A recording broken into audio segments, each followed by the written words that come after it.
উপস্থিতি ও প্রিয় পুলিশ সদস্যবৃন্দ, পুলিশ সপ্তাহ 2025 উপলক্ষে বাংলাদেশ পুলিশের সকল সদস্যকে আমি আন্তরিক শুভেচ্ছা ও অভিনন্দন জানাচ্ছি। এই অনুষ্ঠানে আপনাদের মাঝে উপস্থিত হতে পেরে আমি অত্যন্ত আনন্দিত।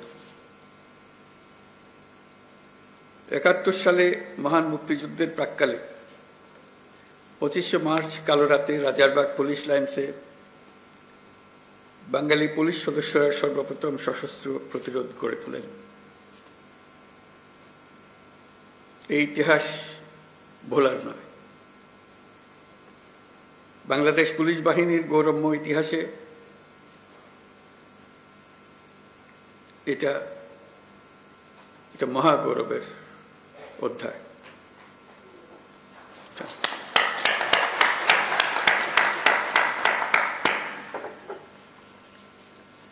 আজকের দিনে এই মহান মুক্তিযুদ্ধের শহীদ পুলিশ সদস্যদের আমি গভীর শ্রদ্ধা নিবেদন করছি। সর্বস্তরের মানুষের অধিকার, মর্যাদা, ন্যায় বিচার প্রতিষ্ঠিত হবে, কোনো বৈষম্য থাকবে না। যুগ যুগ ধরে এটাই ছিল মানুষের মহান আকাঙ্ক্ষা। এই আকাঙ্ক্ষা পূরণে জোর ভূমিকা রাখতে হবে আইন শৃঙ্খলা বাহিনীকে।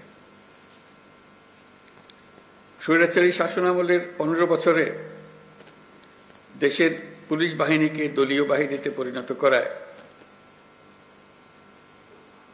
সমস্ত ব্যবস্থা ধ্বংস হয়ে গিয়েছিল। স্বৈরাচারের অবৈধ অন্যায় আদেশ পালন করতে গিয়ে পুলিশ বাহিনী ব্যাপকভাবে জনরোষের মুখে পড়ে। অনেক সৎ পুলিশ সদস্যদেরও এই জন্য মাশুল দিতে হয়েছে।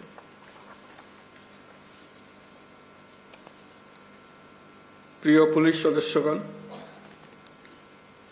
গত আগস্টে অন্তর্বর্তী সরকার যখন দায়িত্ব গ্রহণ করে সে সময় এদেশের আইন শৃঙ্খলা বাহিনী ভঙ্গুর অবস্থায় ছিল। পুলিশের সঙ্গে জনগণের দূরত্ব সৃষ্টি হয়েছিল। সরকার পরিস্থিতির উন্নতির জন্য যা কিছু প্রয়োজন সব রকমের ব্যবস্থা নিয়েছে।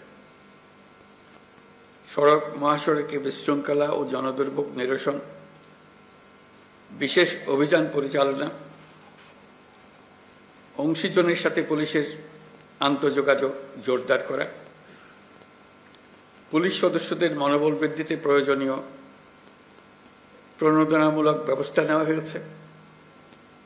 আপনাদের অক্লান্ত পরিশ্রমে শান্তিপূর্ণভাবে দুর্গাপূজা, বিশ্ব ইজতেমা, ঈদ উল ফিতর, বাংলা নববর্ষ সহ বিভিন্ন উৎসব অনুষ্ঠিত হয়েছে। দেশে যতগুলো অপরাধ হচ্ছে সবগুলো ঘটনায় তাৎক্ষণিক ব্যবস্থা নিতে আপনারা সর্বোচ্চ চেষ্টা করে যাচ্ছেন। পুলিশ ও অন্যান্য বাহিনীর সম্মিলিত প্রচেষ্টায় দেশের আইন শৃঙ্খলা পরিস্থিতি এখন অনেকটা নিয়ন্ত্রণে আনা সম্ভব হয়েছে। এই জন্য আমি পুলিশ সহ সকলকে আন্তরিক ধন্যবাদ জানাই। সবাই মিলে আপনার জোরে হাততালি।